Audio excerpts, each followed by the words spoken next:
media yang paling mudah diakses dan itu sangat masif dilakukan oleh para bandar adalah vape atau rokok elektronik.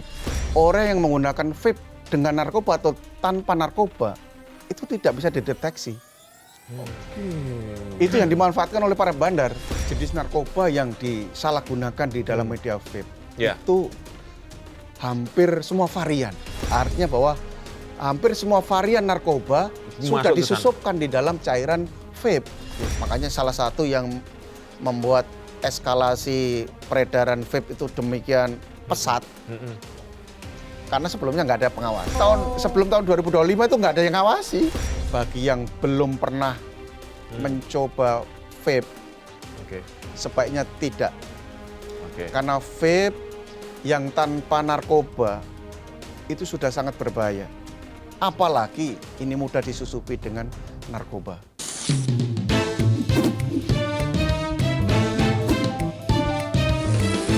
To the point aja.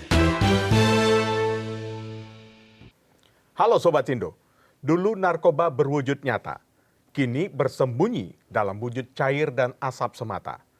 Sindikat telah beralih ke laboratorium rahasia meracik racun baru yang siap memangsa generasi bangsa. Bersama Brigadir Jenderal Polisi Supianto, Kepala Pusat Laboratorium Narkotika BNN, kita bedah tuntas. Mampukah negara memerangi perang kimia atau kita sedang diakali oleh sang mafia? Terima kasih Bang Supi telah hadir di To The Point aja. Ya, terima kasih kami sudah diundang. Bang Supi, ini kita lihat pertarungan sudah semakin berat nih. Apakah sejak awal dengan adanya banyak pengungkapan kasus-kasus narkoba yang menggunakan cairan atau liquid, ini menunjukkan bahwa BNN selalu tertinggal selangkah dibanding mafia ini? Jadi sebenarnya kalau tertinggal tidak. Karena kita kan bekerja berdasarkan koridor regulasi. Jadi tahapannya adalah manakala vape atau rokok elektronik ini belum ada argumentasi yang kuat, belum ada bukti-bukti atau fakta-fakta hukum maupun fakta ilmiah disalahgunakan di dalam sebagai media penyalahgunaan narkoba, tentu kami BNN belum bisa menyentuh. Sehingga kami sejak awal sudah memonitor, melakukan operasi intelijen, dan kami melakukan penelitian sebagai langkah awal sebelum proses penyelidikan-penyidikan. Sehingga kami mempunyai data untuk tindak lanjut. Di tahun 2025 sampai sekarang, itu terjadi peningkatan yang sangat signifikan terkait dengan penyalahgunaan narkotika di dalam media vape atau rokok elektronik ini. Nah, kalau memang banyak penggunaan media narkotika di rokok elektronik, rokok elektrik atau vape ini, itu yang kemudian imbasnya langsung pelarangan vape di kalangan masyarakat. Iya, jadi mungkin perlu kita bedakan dulu vape yang tanpa narkoba, vape yang disalahgunakan sebagai media untuk narkoba. Jadi kami sudah beberapa kali mengundang para pakar untuk membahas masalah ini. Ya, vape tanpa narkoba itu sudah berbahaya. Apalagi vape yang ada narkobanya. Tapi kami karena di BNN, kami concern terhadap penyalahgunaan narkoba. Nah, kebetulan media yang paling mudah diakses dan itu sangat masif dilakukan oleh para bandar adalah vape atau rokok elektronik. Sehingga kami punya tanggung jawab secara moral, secara hukum untuk melakukan upaya-upaya. Nah, salah satunya adalah kami mencoba memberikan rekomendasi kepada pemerintah terkait dengan pelarangan peredaran vape di Indonesia. Atau setidak-tidaknya adalah pembatasan secara ketat. Karena walaupun regulasi yang sekarang berjalan sudah ada, tapi faktanya bahwa itu belum ditegakkan. Ya, tapi kan kemudian beredar di kalangan masyarakat, di kalangan warganet, kalau memang vape atau rokok elektrik ini dilarang, kenapa botol air mineral, botol kemasan air mineral, kemudian sendok atau sedotan yang juga dimanfaatkan sebagai alat dalam penggunaan narkoba, itu juga tidak dilarang, Bang. Jadi perlu dibedakan ya.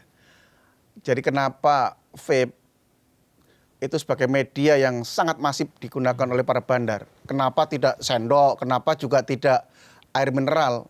Karena kan tersamarkan. Orang yang menggunakan vape dengan narkoba atau tanpa narkoba, itu tidak bisa dideteksi. Oke. Itu yang dimanfaatkan oleh para bandar. Kalau kita misalkan pakai air mineral, diisi dengan narkoba, itu orang akan melihat. Air mineral kok warnanya tidak bening. Ya. Nah, kalau sendok misalkan kita bawa kemana-mana, nggak mungkin bawa sendok kemana-mana. Kan nggak mungkin kita misalkan di kereta aja udah dilarang untuk makan minum misalkan. Untuk bawa sendok. Tapi kalau bawa vape, kayak lifestyle aja nggak ada masalah, dicantolin di sini pun. Nah, artinya bahwa lebih tersamarkan proses. Nah, kenapa para bandar memilih media vape ini sebagai media penyalahgunaan narkoba gitu. Jadi itu memang sengaja dipilih karena satu tadi ya, susah membedakan. Betul. Mana yang vape asli yang tanpa narkoba, mana yang ada narkobanya, gitu Pak ya. Salah satunya. Iya. Terus yang kedua memang dampaknya nggak kelihatan langsung ya Pak. Iya, jadi Untuk pengguna gitu ya. untuk pengguna misalkan User. ya Hmm. antara orang pakai vape yang ada narkoba sama yang tidak narkoba kemudian pakai bareng. Apalagi sekarang kan hampir semua vape menggunakan zat perisa, penambah rasa dan penambah aroma. Betul. Iya. Sehingga sulit dideteksi. Kita di sebelahnya juga nggak deteksi, oh ini vape yang pakai narkoba yang nggak akan bisa membedakan. Lah itu yang sebagai peluang bagi bandar Untuk menggenjot menggunakan vape ini sebagai media penyalahgunaan narkoba. Jadi kamuflasenya dengan Betul. perasa-perasa tadi ya. Salah satunya. Dan Salah satunya. itu harus dibuktikan di lab. Iya. Karena kalau tanpa di lab dengan mata atau dengan merasakan itu tidak bisa ya Pak? Tidak bisa. Paling hanya rambu-rambu sebagai masyarakat awam bahwa setidaknya ada 3 hal yang bisa dibuat rambu-rambu. Pertama, kalau yang tanpa narkoba biasanya harus menggunakan pita cukai. Oke, ada pita cukai resmi Ada ya? pita cukai resmi. Oke. Karena itu sebagai salah satu indikator izin edar Oke, ya. dari Kementerian Keuangan, khususnya Dirjen Bea Cukai. Bea cukai, ya. Kemudian harganya, dari harga. Kalau vape secara umum yang dipakai tanpa narkoba kan antara 30-50 ribu lah untuk Ya. cartridge-nya itu, Ya. penggantian cartridge-nya. Oke. Kalau ini antara 3-5 jutaan dari harga. Oke. Wih, berarti memang harganya. Ya. Kemudian cara pembeliannya. Kalau di official vape store, Ya, yang sementara ini distributor itu ya. masih kita bisa menjamin masih tanpa narkoba, artinya bebas narkoba. Oke. Tetapi kalau belinya di mana-mana, dikasih atau dan seterusnya, itu yang sulit dipertanggungjawabkan. Apalagi di tempat-tempat hiburan, itu sangat Susah rawan. Ya, boleh jadi dikasih harga juga sama, misalkan udah 50 ribu, pancingan. Nanti lama-lama kalau udah pertama ketagihan, ya? Oke. mau nggak mau Harga harus naik. nyari, harga naik. Senin harga naik, Senin udah langsung harga naik, bisa betul. 10 juta kalau udah ketagihan. Jadi modusnya sama ya dengan penjualan narkoba zaman dulu ya? Iya sama, Dikasih awalnya sampel pertemanan dulu. sampel dulu. Sampel biar dulu 2 ketagihan, kali, nanti ketagihan. mau nggak mau harus nyari. Dan itu dikasih harga yang sebenarnya. Betul. Oke. Kira-kira jenis narkoba apa Pak yang disusupkan di rokok elektrik?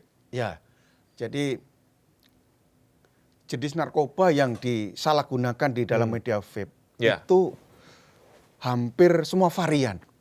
Hampir semua varian. Iya, kalau kita bisa membedakan ada jenis narkoba konvensional Oke. seperti THC. THC itu adalah alkaloid dari ganja, Ya. dari Oke. ekstrak dari ganja. Kemudian ada MDMA, itu yang kita MDMA. nyebutnya ecstasy. Ya. Oh iya Ada ya. metamfetamin, yang orang menyebutnya sabu, Sabu. Oke. kokain. Kokain. Jadi yang jenis konvensional yang berat-berat ini Kelas ada. berat semua nih? Ada di vape. Yang jenis baru, orang nyebutnya NPS, New Psychoactive Substances. Oke. Itu mulai dari etomidate, ada ketamin, ada Oke. MDMB, 4N Inaka, ada 4 MDMB Inaka, ada Oke. MDMB 5 metil Pinaka. Itu ada juga semua di dalam vape yang kita tangani. yang kita lakukan penyidikan. Jadi semua jenis Artinya bahwa hampir semua varian narkoba Itu sudah masuk ke disusupkan di dalam cairan vape gitu. Nah, oke. Sehingga itu yang dibutuhkan pengawasan yang lebih ketat, sehingga rekomendasi BNN untuk pelarangan. Iya, betul. Itu sebenarnya yang memicu di awal ya. Ya. Kemudian respon masyarakat, respon netizen yang menerimanya yang beragam akhirnya. Ya, Bang, gitu kan punya masing-masing kan punya hak ya. Oke. untuk menyampaikan, karena ada yang hobi, ada lifestyle, Ya. ada kalau nggak nge-vape nggak konsentrasi, itu kan bisa aja. Memang tiap orang kan berbeda-beda. Tetapi secara umum dari kajian dari pendekatan ilmu kesehatan, termasuk Singapura, pada saat kita audiensi dengan otoritas narkotika Singapura, saya tanya itu langsung, apa alasan negara Singapura Anda melarang vape? Apakah karena narkoba? Bukan. Murni karena memang vape secara zat-zat yang diproduksi itu dampaknya jauh lebih besar daripada rokok konvensional. Itu makanya negara kami melarang. Jadi di luar ada narkoba atau tidak, Berarti udah Singapura sebenarnya melarangnya bukan alasan ada narkoba atau tidak, tapi karena memang zat-zat yang yang lebih memang berbahaya. membahayakan bagi kesehatan masyarakat. Jadi kalau Singapura merokok konvensional pun aturannya ketat, ya kan? Karena di tempat tertentu dan kalau membuang puntung rokok biasa itu didenda dengan sangat mahal gitu ya. Nah ini ada zat yang menurut mereka lebih berbahaya daripada rokok konvensional gitu ya. Iya, betul. Logikanya begitu ya Pak? Iya, Ya? secara sederhana seperti itu logikanya. Oke. Kabarnya Thailand juga memberlakukan yang sama. Ya, Thailand malah lebih dulu. Oh lebih dulu? Lebih dulu. Berarti sekarang tidak ada vape di Thailand? Nggak ada? Rokok elektrik semua? Atau Jadi, di Singapura? Iya, nggak ada, karena ada pelarangan, baik impornya sendiri dilarang, Oke. penggunaannya, penjualannya, Penjualannya nggak boleh? semua dilarang, tidak boleh di Oke, Thailand. berarti nggak boleh. free. Makanya sebagai perbandingan, Thailand kan sempat melegalkan ganja. Ya, benar. Ya, pelegalan ganja itu vape udah dilarang lebih awal. Oke. Artinya kalau kita secara sederhana orang pikir, artinya berarti vape lebih bahaya daripada ganja. Lebih bahaya Logikanya kan daripada gitu. ganja. Iya. Ganja dilegalkan, sempat dilegalkan walaupun sekarang dilarang lagi ya. Sempat dilegalkan. Tapi vape sampai sekarang tetap belum dicabut, tetap dilarang. Tetap dilarang. Artinya secara hitung-hitungan kesehatan, orang Thailand bahwa vape lebih berbahaya daripada ganja. Nah, kalau orang Indonesia yang nge-vape, di mana-mana kan biasa nge-vape kan nempel ya kayak rokok di kantong. Semacam Ya. ID card Itu lah ya. kalau datang ke Singapura gimana? Dia nge-vape nggak bisa dong? Ya nggak bisa. Oh, kena denda dia? Iya, dendanya lumayan tinggi. Oh. Kalau dia baru pertama kali mungkin kena 25 juta. Tapi kalau nanti udah pernah denda berkali-kali itu bisa berkali-kali lipat dendanya. Wah, ketat Jadi banget semakin ya. dia kena berapa kalinya itu juga dendanya akan mengikuti. Dilipat gandakan. Jadi sama sekali tidak boleh ada vape Nggak boleh. di wilayah Singapura ya? Iya. Kalau di Thailand sama, Pak? Hampir sama, tapi dia Hampir punya sama. kriteria-kriteria tertentu. Tapi hampir sama. Waduh, Iya. Bang, keras juga ini. kalau ini kita bicara banyak negara yang melarang vape gitu ya. Tapi kalau di Indonesia karena masih area abu-abu katakanlah ya. Karena belum ada pelarangan, betul. belum ada Belum ada undang-undang yang sangat aturan resmi. kuat, aturan resminya. Dan ini yang selalu dimanfaatkan oleh mafia, Betul. oleh mafia narkoba, oleh bandar-bandar narkoba. Setiap ada hal yang baru, mereka selalu meracik zat baru yang mana di dalamnya terlihat belum masuk di dalam ranah undang-undang kita.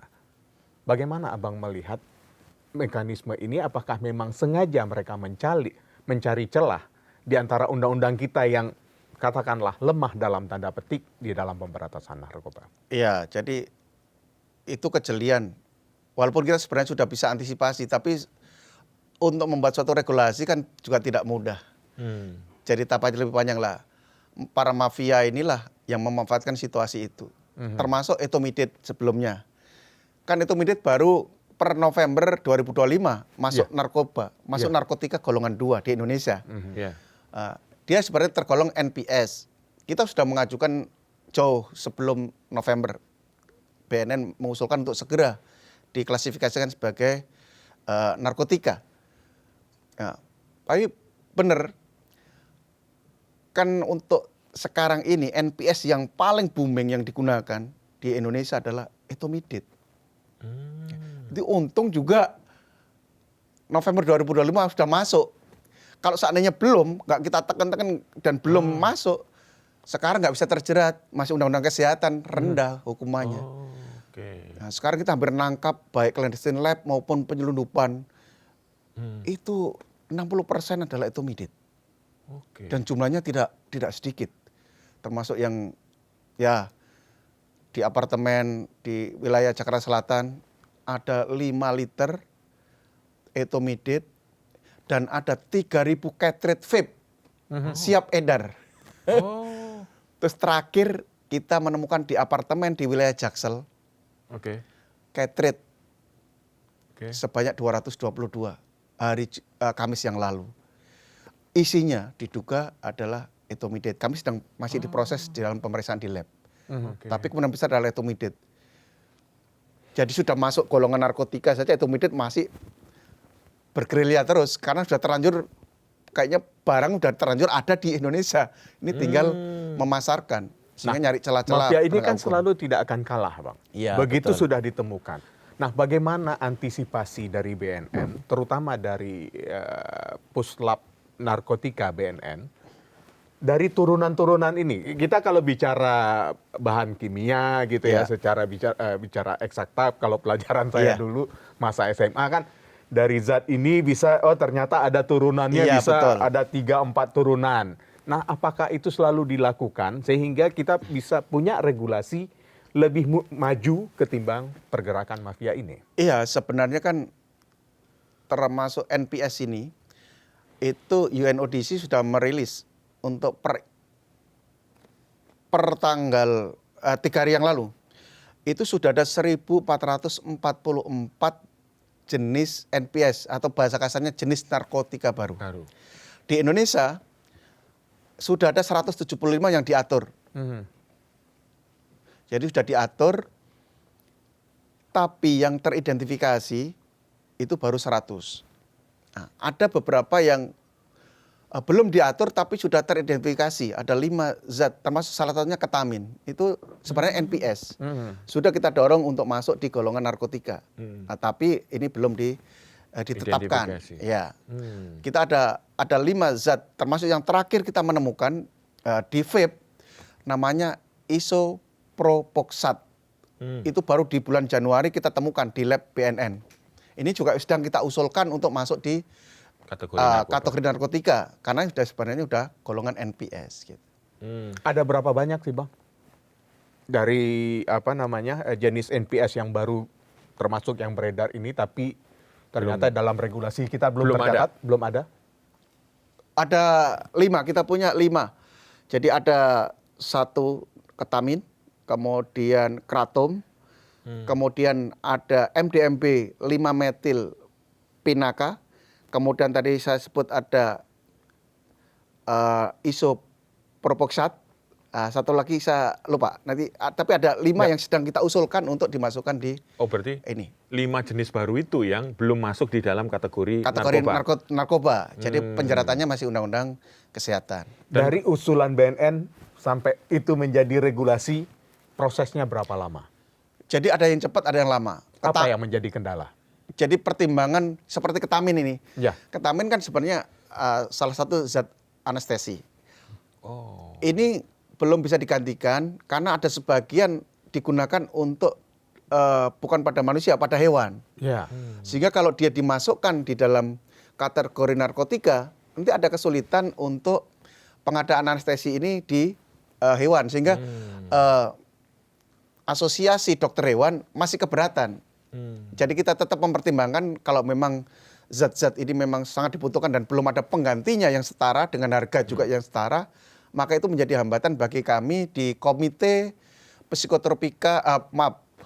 Komite Narkotika, Psikotropika dan Prekursor. Oke. Itu yang menjadi kendala. Salah satu kendala. Karena itu juga tapi ada yang juga bisa lebih cepat karena memang ini tidak dipakai di dunia medis. Kalau yang non medis lebih cepat. Dan ini sudah ada dalam list UNODC, kemudian kita review semua tim. Jadi tim itu ada dari kementerian lembaga, juga ada para pakar. Itu sekitar ada ya antara 30 sampai 50 orang yang akan memutuskan dia bisa ditetapkan sebagai narkotika maupun psikotropika. Kalau list dari UNODC itu selalu berkembang ya Pak? Ya. Nambah terus, update Nambah terus. Oke. Jadi mungkin hampir tiap hari. Oh, tiap hari berubah? Berubah, hampir tiap hari berubah. Oke, nanti baru BNN akan mencocokkan apakah list baru itu ada di kita gitu? Iya, salah satunya. Oke. Tapi bisa juga dari ide dari masing-masing negara. Walaupun belum ada di list, Oke. tetapi kalau bisa dampaknya, memasukkan. ya dampaknya itu bisa kita melaporkan ke UNODC menjadi tambahan. Oke. Makanya kan UNODC sebenarnya sifatnya adalah lebih proaktif tapi kompuler dari negara-negara. Jadi dua jalur ya? Iya. Dari sana mereka bisa, Bisa, dari negara anggota dari bisa juga. negara anggota bisa. Bisa untuk mengusulkan. Mengusulkan. Sehingga Oke. nanti masuk di dalam proses pre-review maupun review dari UNODC. BNN pernah mengusulkan juga? Iya. Oke. Ini yang menarik adalah dari penelitian BNN, penyuntikan narkoba itu dilakukan di luar negeri atau di dalam, Pak? Jadi ada gimana, dua versi sebenarnya secara umum. Oke. Ada yang penyelundupan memang langsung. Langsung Dari luar itu cateret-nya sudah ada udah narkobanya. satu paket narkobanya ya? Iya. Oke. Baik itu yang tunggal, isinya cuma satu jenis Oke. narkoba. Ada Ada- yang 2, ada yang 3. Oh, mixingnya sampai Iya. 3 ya? Double, Ada campur. sampai 4. Oh, Wih. oke. Nah, ada yang memang diracik Di di sini? Indonesia. Oke. Nah, itu yang kita sebut namanya clandestine lab. Oh, Jadi oke. lab ilegal narkoba. Wah. Itu untuk meracik. Kita ada beberapa tadi saya sebut salah satu apartemen yang di Jaksel. Ya. Iya. Itu meracik. Meracik. Ya, jadi ada cairan. Oke. Jadi cairan etomidate itu dikemas di dalam botol wine. Jadi mungkin penyelundupannya Lewat botolnya botol wine tapi isinya adalah dalamnya etomidate. etomidate. Kemudian cateret vape kosong Oh, oke. baru diisi. Diisi di situ? Di situ, di apartemen situ. Wah, canggih juga ya. Canggih.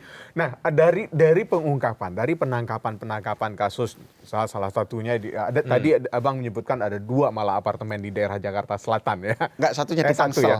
Satunya Tangsel. Tangsel ya, Tangerang Selatan. Nah, dari penangkapan kemudian kan sudah ada Iya. yang ditangkap. Ada pengakuan nggak sih Bang, mereka itu mendapatkan barangnya, jalur masuknya dari mana sehingga kita bisa mutus di hulunya? Gitu. Iya, ya jelas. Kita kan BNN justru sebenarnya bermainnya kan di jaringan. Sebenarnya. Jadi kita banyak jaringan-jaringan di luar negeri itu banyak. Terutama negara-negara yang memang walaupun ya kita tidak menyebut negara karena ini sifatnya lebih sensitif. Tapi ada negara yang melarang, tapi juga ada yang dia sebagai sumber dari vape yang di Indonesia. Oh. Nah, itulah kalian nggak tahu ceritanya gimana, faktanya bahwa orang-orang dari negara yang sudah melarang itu masih bisa lolos gitu. Oh. Ada Negara juga. itu melarang, tapi ternyata itu yang menjadi Masuk sumber di sini. masuk di Indonesia. Salah satu ya, salah satu. poin. Tapi memang kebanyakan memang dari negara yang memang sudah belum melarang.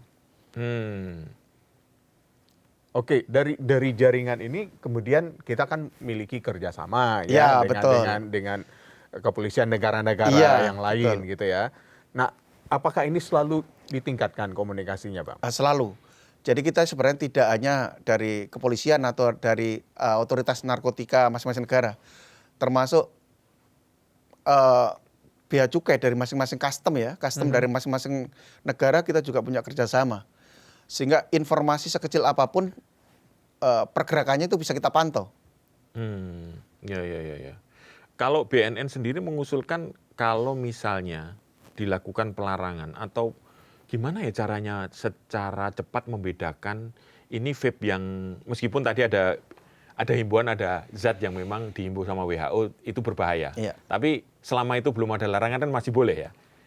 Yang Iya, kalau di membedakan Indonesianya. di Indonesia, yang membedakan antara barang yang memang vape asli dengan vape yang sudah dicampuri oleh narkoba ini gimana cara regulasinya Pak ya biar lebih mudah gitu. Kalau menurut Pak Supianto gimana? Jadi memang agak sulit kalau Ya. diregulasi. Diregulasi tadi tatarannya adalah memberikan label-label tertentu untuk membedakannya kan. Salah Selain satunya tadi, kan pita cukai. pita cukai. Oke. Kemudian nanti akan ada SNI. Kalau nggak ada SNI berarti dia ilegal.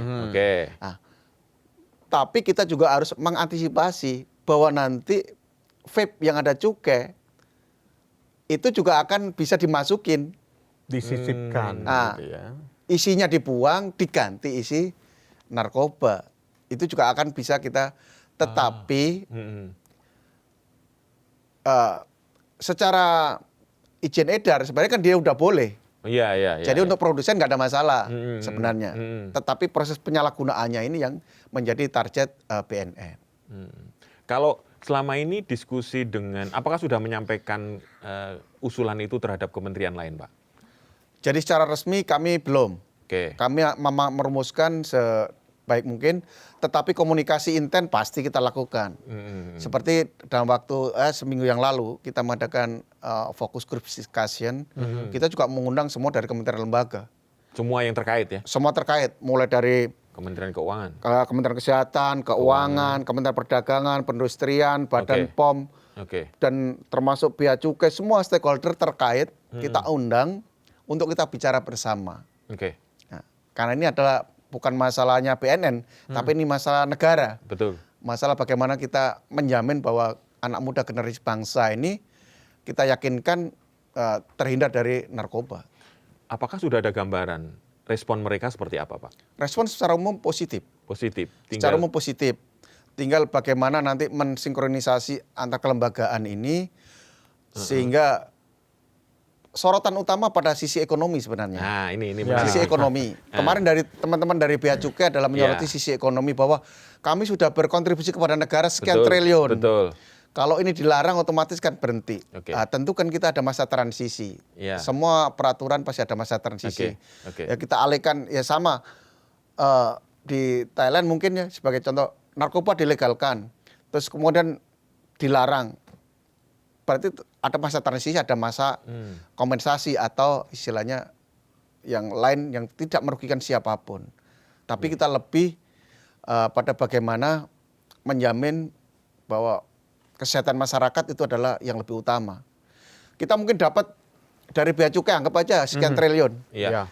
Tetapi Kementerian Kesehatan ngeluarin 2 kali lipat daripada yang didapatkan dari Yang cukai, kan sama saja. Betul. Artinya Iya. Tidak seimbang ya, Pak? tidak seimbang malahan, ya kan? Jadi defisit itu resiko hanya resiko finansial. Oke. Tapi resiko kesehatan kan nggak bisa digantikan dengan finansial. Ini untuk recovery belum tentu. Menteri Kesehatan misalkan untuk pengobatan masyarakat butuh dana sekian triliun. Ya mungkin anggap aja sama lah dengan pendapatan yang diperoleh dari Kementerian Keuangan. Tetapi resiko kesehatan kan nggak bisa tergantikan. Orang ini sudah terlanjur bobrok, paru-paru jantungnya nggak bisa digantikan lagi. Oke. Apakah Kementerian Kesehatan juga mengeluarkan angka sekian untuk mengobati orang yang sakit akibat peredaran vape yang disusupi oleh barang narkoba? Ya, kalkulasi secara sederhana sudah. Tetapi untuk otomatis karena penyakit itu kan nggak bisa tiba-tiba. Oke. Ada yang penyakit jangka pendek, jangka sedang, Oke. jangka panjang. Tetapi hasil hitung-hitungan kemarin Direktur Rumah Sakit Persahabatan menyampaikan bahwa tentu ini jauh lebih besar dibandingkan pendapatan dari cukai. Kalau menurut catatan yang kita baca, tahun 2025 itu pendapatan cukainya sekitar 440 juta dolar atau sekitar 2,8 triliun dari cukai. Tapi peredarannya memang, peredaran dari bisnisnya ya secara keseluruhan adalah 7 triliun. Iya, karena sebenarnya kan pita cukai kalau nggak salah itu sekitar 10% dari harga jual. Iya, betul. Meskipun itu masih jauh dari pita cukai yang disumbangkan oleh industri rokok konvensional yang mencapai 211 triliun kalau nggak salah. Oke, mungkin itu akan jadi pertimbangan dari semua stakeholder ya. Tapi apakah kalau dari BPOM dan Kementerian Perdagangan kan SNI ya kalau perindustrian yang SNI. Oh, perindustrian sekarang berproses. Oke, berproses untuk SNI. Kalau Badan POM selaku pengawas. Nah, itu ada gambaran apa kalau awalnya kan pertemuan itu? Sampai tahun 2025 itu kan belum ada lembaga yang mengawasi. Oke. Jadi itulah salah satu regulasi yang keterlambatan regulasi kita adalah di pengawasan. Jadi awalnya tanpa diawasi. Makanya salah satu yang membuat eskalasi peredaran vape itu demikian pesat. Karena sebelumnya nggak ada pengawas. Ya, jadi bebas saja. Ya, setelah itu baru Badan POM ditunjuk sebagai pengawas rokok konvensional maupun rokok elektronik yang salah satunya adalah vape ini. Oh gitu. Jadi Itu tidak baru, otomatis ya? Enggak, awalnya kan enggak. Kalau secara regulasi enggak ada kewenangan untuk mengawasi, ya tidak diawasi. Enggak bisa? Makanya sebelum tahun 2025 itu enggak ada yang ngawasi. Pantes kok, ini BPOM kemana? Saya pikir gitu. Tapi enggak bisa disalahkan Badan POM. Memang, karena memang harus ada mandat dulu untuk mengawasi. Betul. Ya itu baru berdasarkan peraturan Badan POM nomor 28 tahun 2025 itu baru pada Badan POM punya kewenangan mengawasi rokok konvensional maupun rokok elektrik dan perlakuannya sama. Nah, ini yang selalu yang sering informasi yang kita tidak paham. Informasi yang sering tidak tersampaikan ke masyarakat, dan yang kedua, kita melihat regulasi kita selalu telat di dalam membuat regulasi. Jadi semua barang-barang yang masuk di awal begitu gray area mereka beredar bebas dulu. Setelah muncul regulasi baru ada pembatasan. Baru ada aturan-aturan yang membatasi. Sebenarnya regulasi sudah lebih awal. Ada regulasi dari PP 2000, kan Undang-Undang Kesehatan itu nomor 17 tahun 2023. PP-nya tahun 2024. Di dalam PP sudah jelas sebenarnya bahwa batasan-batasan yang berlaku untuk rokok konvensional berlaku pula untuk rokok elektronik. Jadi sini ada dua terminologi. Kalau Kementerian Keuangan atau Bea Cukai nyebutnya rokok elektrik. Kementerian Perdagangan rokok elektrik. Tetapi sebenarnya terminologi yang digunakan di Undang-Undang Kesehatan, PP, Badan POM itu adalah rokok elektronik. Tapi ini sama sebenarnya. Maksudnya sama ya? Maksudnya sama. Rokok elektrik sama rokok elektronik sama. Nah, rokok elektronik itu secara umum kalau di Indonesia yang beredar ada dua jenis. Jenisnya vape dan jenisnya adalah yang HTP. HTP itu adalah heated tobacco product. Yang salah satunya merek kalau boleh saya sebut adalah IQOS. Itu memang. Itu sebenarnya juga rokok elektronik. Tetapi ini bukan menjadi target kami di BNN karena memang tidak ada cairan. Tidak ada bentuk cairan dan memang tidak disalahgunakan untuk narkoba. Agak susah dimasukkan di situ lah ya. Narkoba dicampur sama daun-daun.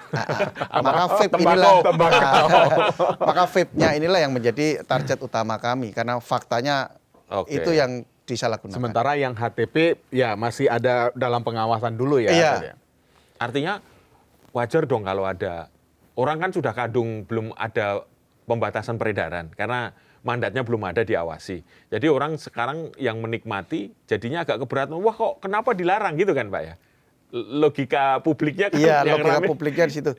Karena mungkin juga sosialisasi yang dilakukan oleh Kementerian Lembaga mungkin kurang intensif ya kepada masyarakat.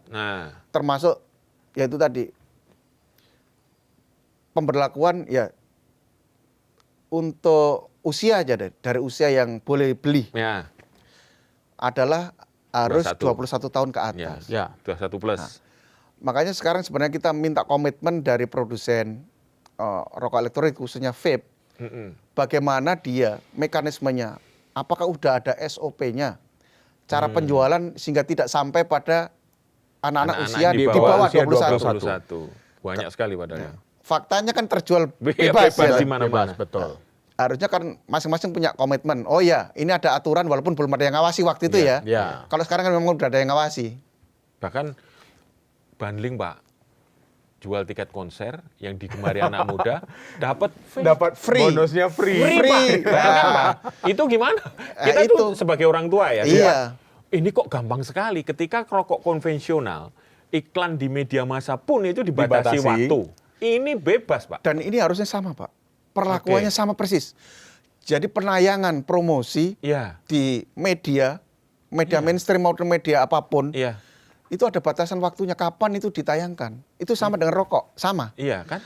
Tapi faktanya kan, terus kemudian kampanye-kampanye sifatnya menyesatkan masyarakat bahwa termasuk lebih itu tadi lebih aman daripada rokok konvensional. Tidak ini yang berbau. kita sayangkan, kita prihatin gitu. Karena itu belum terkonfirmasi. Itu sifatnya lebih ke opini. Oke. Ya. Ini yang sebenarnya kalau saya melihat secara pribadi Bang Supi, ada tantangan yang lain juga. Tadi regulasi saling saling koordinasi, Iya. kemudian implementasinya juga agak berat. Nah, kalau kita bicara undang-undang narkotika kita saat ini, KUHP sudah baru, KUHAP juga sedang baru. Nah, undang-undang narkotika ini apakah akan ada penyesuaian atau seperti apa nantinya ke depan, Bang? Iya, Supaya jangan tumpang tindih nih regulasi Iya. dalam pemberantasan narkoba. Iya, jadi sekarang sedang berproses. Kita sedang menggarap RUU narkoba.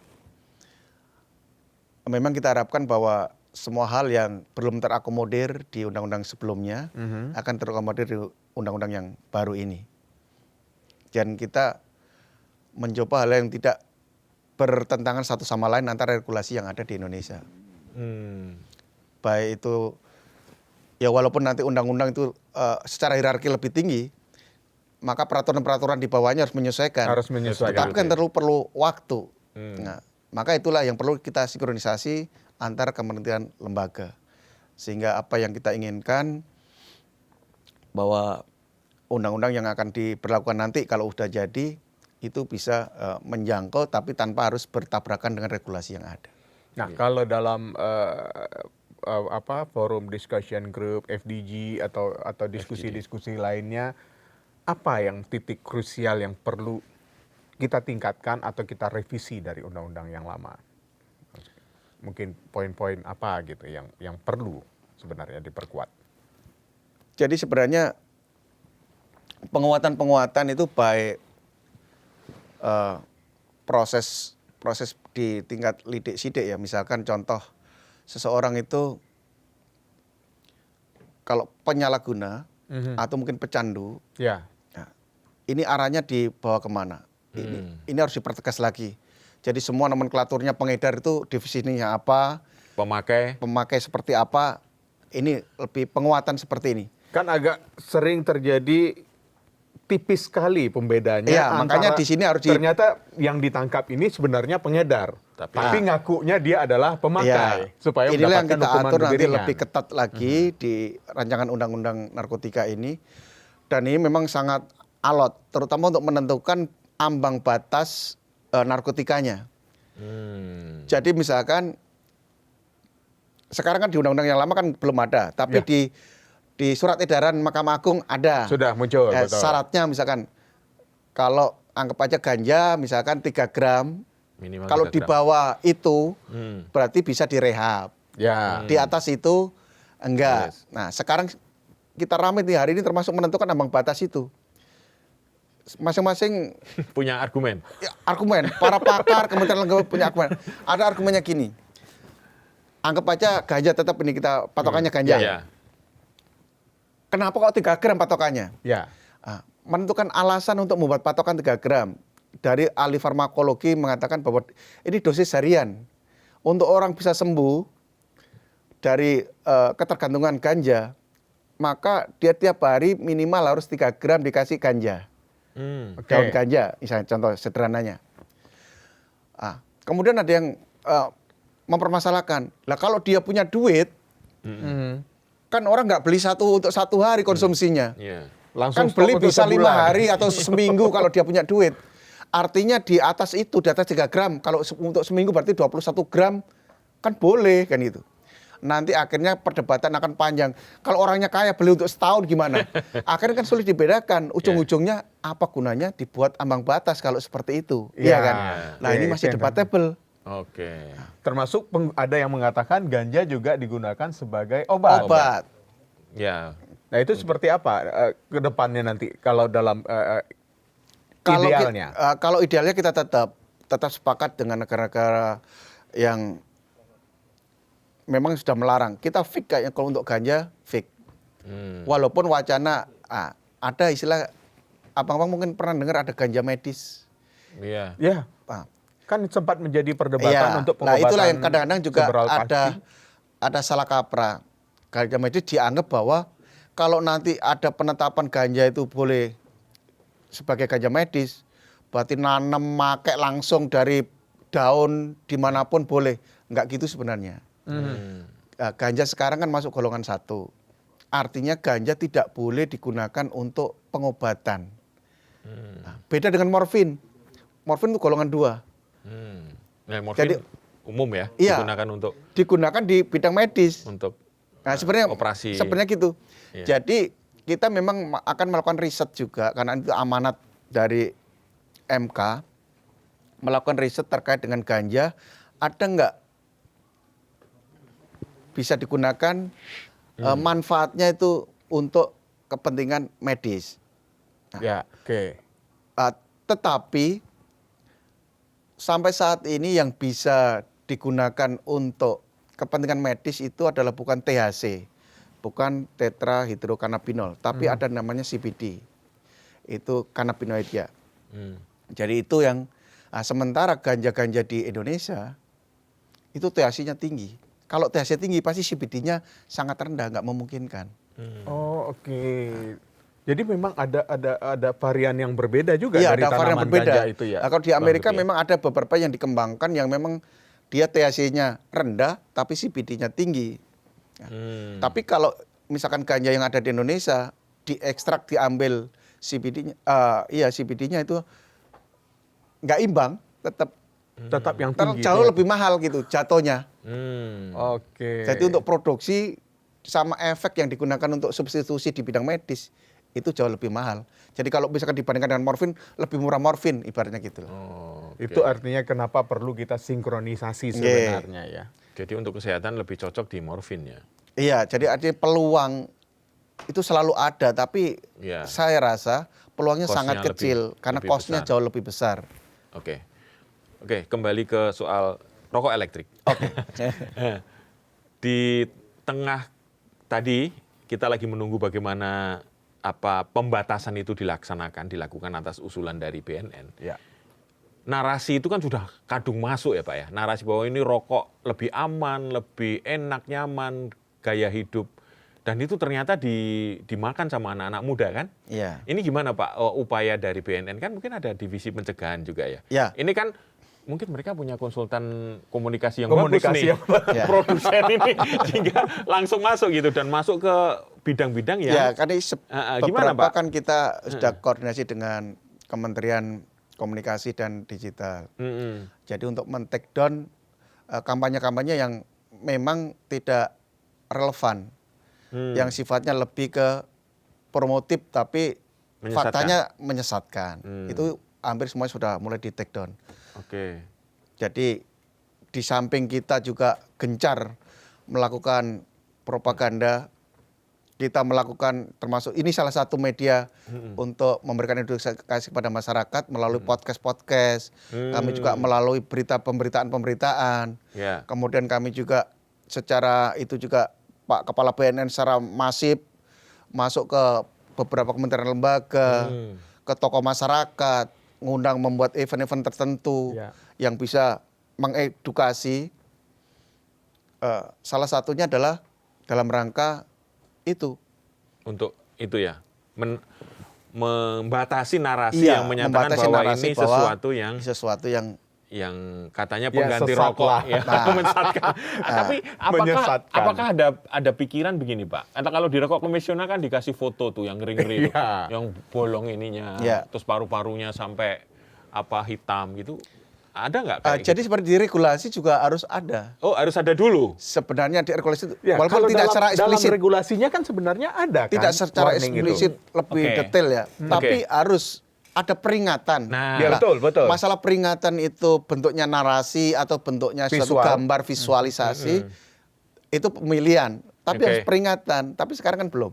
Nah itu kemungkinan mungkin nanti setiap vape meskipun itu yang tidak ada narkobanya ada peringatan gitu ya. Iya, justru itu adalah kewajiban. Ada label atau ada apa gitu ya. Termasuk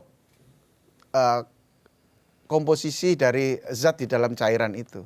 Nah itu kalau saya perhatikan memang jarang apa saja komposisi di dalam Ya. zat itu. Ada yang seharusnya nikotin itu harus dimasukkan. Nikotin sebenarnya. masuk, Wajib. ya. Kemudian Oh ini ya. PV-VG-nya, Iya, jadi ada ingredients-nya. PV per VG-nya. Oke. Jadi propylene glycol sama vegetable glycerin itu harus muncul juga. Lah, kita juga menginginkan sebenarnya zat perisa atau flavoring agent sebagai aroma maupun rasa ini juga dimunculkan.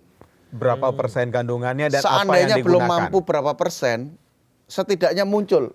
Ini apa namanya aja ya? apa saja yang ada di dalam Oke. cairan itu. Sehingga Badan POM juga lebih mudah Untuk dalam mengawasi. Kan cara mengawasi adalah membandingkan apa yang tertuang ditulis di dalam Dengan aslinya. produk dengan Iya. aslinya nanti dicek. Kalau enggak ya ditarik kan gitu. Apakah sudah ada respon dari industri vape-nya sendiri di Indonesia? Kalau mereka nanti rencana dikasih seperti itu harus wajib mengumumkan itu di setiap produknya, zat-zatnya apa aja gitu. Jadi harusnya kalau dia nggak mematuhi ya dia Iya. nggak dapat izin. Nah itu ya langsung Harusnya begitu ya. harusnya harus begitu. tegasin seperti itu. Itu yang cocok yang meluarin siapa Pak? Mewajibkan produsen untuk mengumumkan zatnya apa aja itu. Nah, sebenarnya dari di Kementerian Kesehatan juga bisa. Kementerian Kesehatan. Kementerian Perindustrian bisa Oke. sebagai standar produk aman. Sebenarnya memang di standarisasi produk ada di Kementerian Perindustrian sebenarnya. Perindustrian, oke. Nah, tapi kan sekarang peraturannya baru sedang berproses. Nah, itu makanya. Iya kan, sedang berproses. Yang nanti mewajibkan di samping pita cukai yang dikeluarkan oleh Kementerian Keuangan, nanti harus SNI. ada SNI. Dari Ini adalah Kementerian Perindustrian. Perindustrian. Nah, untuk keluar SNI tentu ada termasuk Syaratnya. peringatan tadi komposisi. Komposisi. Baru dia dapat SNI kan gitu kan? Iya. Nah, untuk komposisi juga akan diawasi oleh Badan POM Iya, gitu ya. gitu. Itu satu rangkaian. Iya, berarti. Iya, satu rangkaian. Dan ini memang harus Segera. bergerak cepat, Bergerak harus cepat. dan sinkronisasi antar kementerian lembaga Iya, juga jadi harus. masing-masing kementerian lembaga harus menurunkan ekosektoralnya masing-masing. Iya. Kalau himbauan Pak Supianto untuk anak-anak muda gimana nih Pak? Ya, kalau kami memang terutama Pak Kepala BNN Ya. itu sangat concern terhadap anak muda generasi bangsa. Makanya beliau juga membuat suatu program unggulan yang namanya Ananda Bersinar. Jadi aksi nasional anti narkotika dimulai dari anak. Oke. Ini kita sudah launching. Nanti akan launching, kita harapkan juga nanti Pak Presiden hadir. Ya. Ini kita sedang, tapi secara parsial kita sudah launching terkait dengan kurikulum. Kemarin dengan Pak Menteri Pendidikan Dasar dan Menengah. Nah, Oke. jadi kami mengimbau kepada anak-anak muda, baik pelajar, mahasiswa, para santri, bagi yang belum pernah mencoba vape, Oke. sebaiknya tidak. Oke. Karena vape yang tanpa narkoba itu sudah sangat berbahaya. Apalagi ini mudah disusupi dengan narkoba. Oke. Bagi yang sudah terlanjur, sebaiknya berhenti sekarang juga. Oke. Karena sangat berbahaya bagi kesehatan. Efeknya adalah tidak efek jangka pendek, jangka menengah. Efek jangka panjang juga jauh lebih berbahaya. Baik. Baik. Terima kasih Bang Supi atas kehadirannya di Sama-sama Bang. To the point aja. Baik, Sobat Indo. Perang melawan narkoba tak lagi sekadar adu senjata, tapi adu kecerdasan di meja kerja. Jika sains dan aturan tak berjalan seirama, sindikat akan terus tertawa melihat generasi kita. Saya Ike Kesuma. Saya Apung Purwanto. Sampai jumpa di To the Point aja berikutnya. Salam.